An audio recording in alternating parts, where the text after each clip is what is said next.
ফিলিস্তিনের সাংবাদিক খালিল আবু আল ইয়াস ফেসবুকে লিখেছেন, আর মাত্র কয়েক ঘন্টা বাকি এবং বিশ্বের মানচিত্র থেকে গাজা মুছে যাবে। আমাদের এখন শুধু স্বর্গে পাবেন বিদায় তাদের সবাইকে যাদেরকে ইতিহাসের সবচেয়ে আরব বলা হবে। গাজা থেকে একজন ফিলিস্তিনি মেয়ে লিখেছেন, আমাদের খবর আর আপনাদেরকে বিরক্ত করবে না, আর মাত্র কয়েক দিনের ব্যাপার, তারপর সব শেষ হয়ে যাবে। যারা আমাদের অত্যাচারে চুপ থাকে আল্লাহ তাদেরকে কখনো মাফ না করুক। একজন ফিলিস্তিনি শেখ বলেছেন, এই মাত্র আমার মেয়েকে কবর দিয়েছি মাথা ছাড়া। এই লাইনগুলো পড়ে আমার হৃদয়টা ছন্ন ছাড়া হয়ে গেছে। সেই আমরা যারা নিজেদের কষ্ট নিজেদের মাঝে অনুভব করি, ফিলিস্তিনি মা বোনদের জন্য কিছুই করতে পারলাম না, আজ আমরাও তাদের অপরাধী হয়ে গেলাম। ওহে আমার ফিলিস্তিনি মা বোনেরা, ক্ষমা করে দিয়েন আমাদেরকে।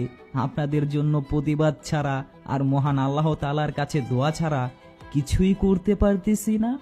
হে মহান আল্লাহ তাআলা, আপনি আমাদের ফিলিস্তিনি মা বোনদেরকে রক্ষা করুন। আমিন।